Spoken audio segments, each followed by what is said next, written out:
British rule 1765-1836. Religious leaders preached ideas like untouchability and child marriage. Anyone who crosses the seas loses the religion. All the misery in the world is due to woman. The truth was that Indian had lost self-respect. The British scorned them. The native are unworthy of trust, incapable of honesty. True, your honor, but I am honest. Being merchants, the British wanted to quick profits. Their heavy taxes forced farmers to abandon their fields. But your men are taking all my crops. You are still in errors. If you don't pay, next week I will send you to jail. जैसे जैसे British का राज्य भारत में फैलता गया तो उन्होंने मन में सबकी ये भावना दी थी कि ये अछूत है, इन्हें छूना नहीं चाहिए। और जो बच्चे होते तभी उनकी शादी करवा देते थे और उन्हें ऐसा दिमाग में डाला था कि जो भी ये सी क्रॉस करेगा उनको हमारे धर्म को पालन नहीं करना पड़ेगा, वो हमारे धर्म से निकलने जाने वाले हैं। उसमें यह पंडित भी सहमत है। पंडित सभी जो भी दोष था वो औरतों पर डाल देता था। यहाँ पर जो लड़ाई हो रही है, जो भी हो रहा है, वो सब औरतों के कारण होता था। उनके मन में यह उन्होंने डाल दिया था कि इसके कारण जो ब्रिटिश के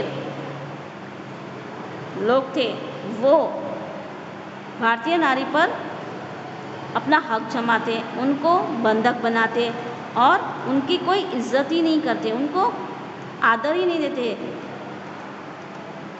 और वो अपना पूरा भारत पर अपना हुक्म चलाना चाहते थे।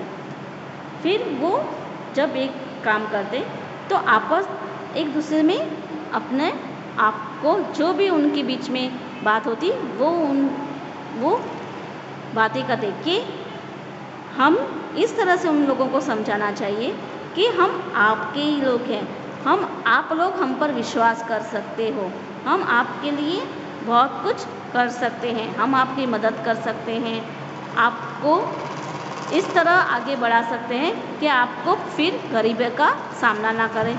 इस तरह से हम लोगों को उल्लू बनाकर हम उस पर अपना कब्जा कर सकते। ऐसे बात करके वो एक दूसरे को समझा रहे थे और उसके साथ जो उसका दोस्त भी था वो भी सहमत था।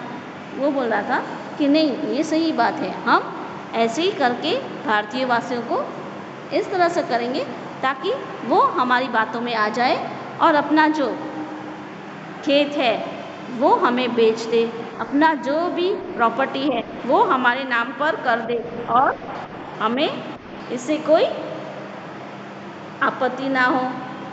और वो सभी जो किसान थे उन पर अपना हक जमाते थे, उन पर ज़्यादा टैक्स लगाते थे, उनका पैसा हड़प लेते थे, उनकी जायदाद हड़प लेते थे और जो उनसे इनकार करता कि नहीं ये हमारी खेत है, हम आपको नहीं देंगे, तो वो यह कहकर उनको टाल देते थे कि नहीं, हम अभी इस पर राज करते हैं, हमारा हक बनता है, जो भी आप अगर हम आपसे टैक्स मांगे वो आप ना दे पाओ तो हम उस ज़मीन पर कब्जा कर सकेंगे। अगर ये आप नहीं देना चाहते और मना फिर भी करते हो तो हम आपको जेल में डाल देंगे। Still the British invented other methods which gave them more profits. The good manufactured in England should not have any important duty when brought into India. A good idea. The East India Company laws began to cripple India industry. उन्होंने खेतों में कब्जा कर दिया था, राज्यों में कब्जा कर दिया था और अभी वो सोच रहे थे कि इसको हम और भी कैसे हमारे लिए हम फ़ायदा कर सकते हैं, किस तरह का फ़ायदा हम यहाँ से उठा सकते थे। तो जो भी माल वहाँ से यहाँ पर था वो सब माल वो इंग्लैंड बेचते और वो यह ध्यान खा सकते थे कि यहाँ का माल वहाँ जाए और वहाँ का माल वो ज़्यादा कीमत में बेचा जाए और उनको वो ज़्यादा प्रॉफिट मिले। तब सभी इस बात से सहमत हुए और फिर उन्होंने आपस एक दूसरे में समझौता कर लिया और उन्होंने भारत को इतना कमज़ोर कर दिया था कि वो किसी और के बारे में कुछ भी सोच नहीं पाते। जैसे जैसे वो उन पर अपना हुक्म चलाते रहे, वो भारतवासी कमज़ोर होते गए। Inevitability famines followed between 1822 and 1836. 15 lakh Indians died of starvation. जैसे जैसे उन्होंने भारत पर किसानों पर कब्जा किया, उन्होंने उनकी जो भी खेती थी वो अपने आप लेते और अपने आप बेचते थे। इसके कारण बहुत से लोग भूख के कारण मरने लगे और उन्होंने में बहुत सी जान भी गंवाई। The British policies ruined the expert artisans and their business. वो अपना कारोबार बढ़ाते गए और फैलाते गए, इस तरह से फैलाते गए कि हमारे भारतवासी वहाँ से लुप्त हो गए थे, कोई उनके बारे में कुछ जानता था नहीं। वो अपना पूरा ब्रिटिश राज्य वहाँ पर उसने स्थापित कर दिया था। राम मोहन रॉय 1772-1833, यह फिर उसकी बात की है। Ram Mohan Roy, a learned man from Bengal, understood what was wrong with the country. तब राम मोहन रॉय ने इतनी जानकारी पाई थी, उसको बहुत कुछ ज्ञान था और वो बंगाल से था, तो उसको इसका जो भी गलत हो रहा था उस कंट्री में, उसको वो पता चला। Let us not dispel ourselves. Our ancient culture is great and we are capable of greater achievement.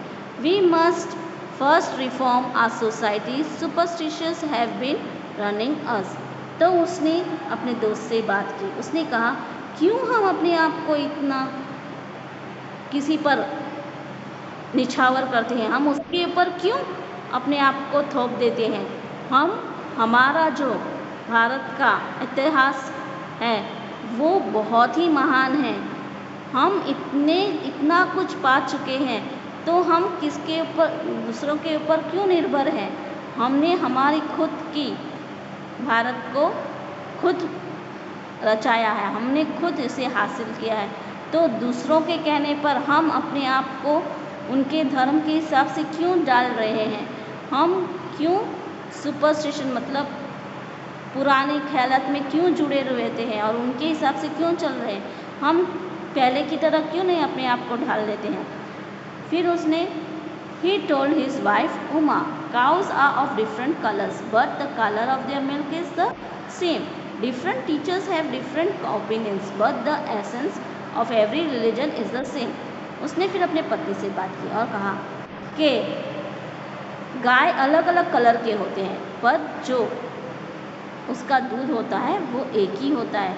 उसी तरह जो शिक्षक होता है वो भी अलग अलग होते हैं, पर जो उसकी भावनाएं, जो उसके विचार होते हैं, वो जो उसका रिलीजन धर्म होता है उसके प्रति एक ही जैसा होता है, उसमें कुछ बदलाव नहीं आता है।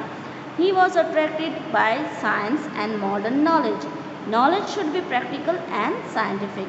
उसको बहुत सा ज्ञान था, उसे साइंस और मॉडर्न नॉलेज के बारे में, जो नए ज़माने के ज्ञान था उसके बारे में भी ज्ञान था उसको, और विज्ञान के बारे में उसको बहुत ज्ञान था। तो उसने लोगों से बात करना शुरू किया। उसने कहा कि हमें हमारे जीवन में हमें जो हो रहा है और जो होने वाला है उसके बारे में भी सोचना है। हमें आज के ऊपर ही निर्भर नहीं रहना है, हमें आने वाले कल पर भी विचार करना चाहिए। He started newspapers, but the suspicious British stopped them in 1823. फिर यह जानकर उसने अपना न्यूज़पेपर स्टार्ट किया, पर ब्रिटिश को ये अच्छा नहीं लगा। फिर उन्होंने उसका वो जो पेपर छापा था वो उसने छापना बंद कर दिया। He crossed the area and went to England to see what made the British powerful, there he told them. तब वो सी क्रॉस करके गया और जानने की कोशिश की कि इंग्लैंड क्यों इतना ताकतवर बन चुका है, किस कारण उसको ब्रिटिश के हाथ में इतनी ताकत आ चुकी है, क्या वजह थी।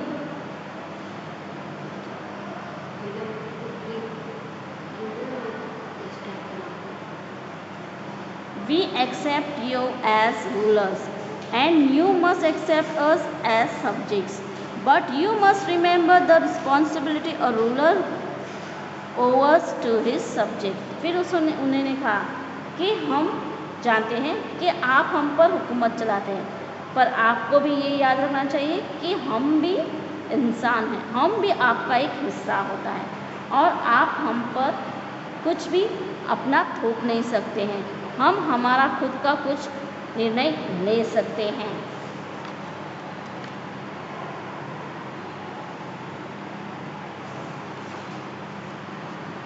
Operation 1765-1835, but the British continued to oppress Indians in 1818. They have passed regulations. Third, under it an Indian could be jailed without trial in a court। तो जब 1835 आया, उस पर ब्रिटिश का कुछ असर ही नहीं हुआ, वो जैसे चलते थे वैसे ही चलने लगे। वो जिसने टैक्स नहीं दिया वो उनको जेल में डालने लगे और अपना ही हुक्म चलाने लगे, जो लागू पड़ता था वही काम करते थे और बिना कारण किसी को वो जेल में कभी कभी डाल देते थे। At the time British officers in India Drew his big salaries and also made fortunes in private business. फिर उन्होंने खुद का ऑफिस बनाने लगा और उन्होंने सब लोगों से बड़ी बड़ी आमदनी ऐंठना शुरू किया और वो जब सब इकट्ठा हुए तो वो बड़ी उसने जो आमदनी थी वो अपनी खास बिजनेस में लगाने लगे। By 1829 Britain was exporting British goods worth 7 crore rupees to India. जब 1829 का साल आया तब उन्होंने इतना माल इकट्ठा कर दिया कि उसकी कीमत 7 करोड़ रुपीज़ हो गई और वो इतने माल इकट्ठा करते थे और भारत को इतना कमज़ोर बना दिया था, बहुत ही उनका माल वहीं पर बाहर बेचकर वो ज़्यादा कमाते थे और भारतीय लोगों को बहुत कम हिस्सा उनको देते थे। The British proposed on the company loot while India industries began to die। उन्होंने फिर लोगों पर अत्याचार करना शुरू किया। उन्होंने जो उनसे मना करते थे देने को तो वो उनसे मारपीट करते और उनको जेल में डाल देते और जो भी उनका था वो उनसे मतलब खींच लेते थे, मतलब उनसे वो कैसे भी करके उनके पास से ज़मीन जायदाद हो वो अपने वश में कर लेते थे। Governor general Bentinck reported back home the bones of cotton weavers and bleaching the plains of India. थोड़े समय के बाद जो गवर्नर था वो वापस अपने वहाँ पर देश में चला गया और वो वहाँ पर उसने अपना खुद का एक काम शुरू किया। यहाँ के जो लोग थे उनकी हड्डियाँ दिखने लगी, वो भारतीयवासी जो जेल में थे वो एकदम सूख कर लकड़ी की तरह हो चुके थे। डिससेटिस्फैक्शन मतलब नाखुश होना। Education in India was in Persian and Sanskrit in 1835. An Englishman named Macaulay suggested a change. We should teach the native through the English language. I agree. हमारे इंडिया में पढ़ाई बहुत महत्व नहीं थी और उसे एक अलग तरह से नज़रों से देखा जाता था, पर यहाँ पर संस्कृत में ज़्यादा महत्व था। तभी एक इंग्लिशमैन नेम्ड मॉसले उसने कुछ बदलाव लाने के बारे में यहाँ पर सोचा कि हम यहाँ पर बदलाव लाते हैं। संस्कृत जो है यहाँ से शायद वो निकालना चाहता था और अपना कुछ खुद का यहाँ बनाना लैंग्वेज चाहता था। We should teach the native through the, हमें उनको इस तरह से सिखाना चाहिए कि वो अपने जो धर्म के बारे में इतना ज्ञान पाते हैं वो वहाँ से हटकर कुछ अलग धर्म में चले जाए। तो वो उसका जो दोस्त कहता है ठीक है, मैं आप पर सहमत हूँ। The English education produce clerks to whom the British gave petty jobs under them. Incidentally, it was produced a new generation of intellectuals. We must educate our brothers and try to improve their material conditions. For that, we must convey our grievances to the British Parliament. तभी जो सब भारतीयवासी थे वो इकट्ठा हो गए। उन्होंने कहा कि हमने भी कुछ पढ़ाई की है, तो हम भी कुछ सिफारिश करते हैं कि हमें भी ऐसा कुछ काम दिया जाए ताकि हम आपके नीचे काम कर सकें और हमारा जो आने वाला कल है वो सुधर जाए और हम आगे बढ़ सकें और हम हमारे दूसरे भाइयों को भी पढ़ा सकें।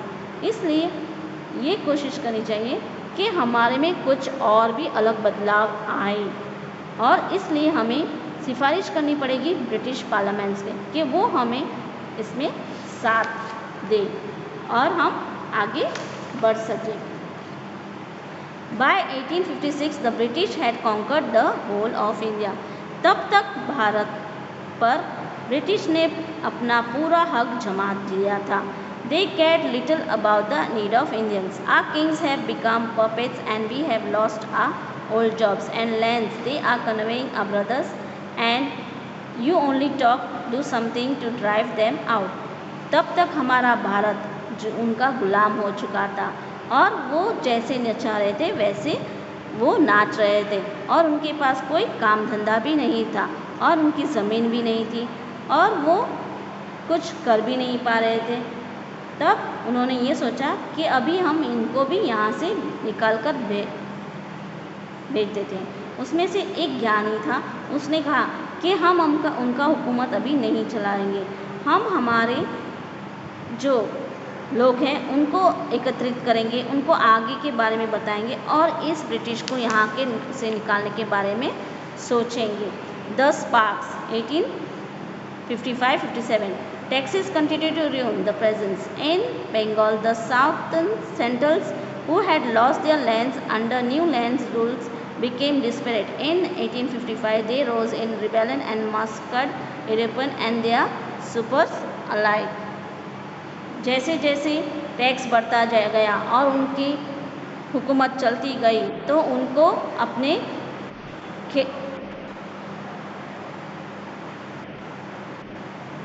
इसी के साथ इतना मैं आज खत्म करती हूँ। आगे का हम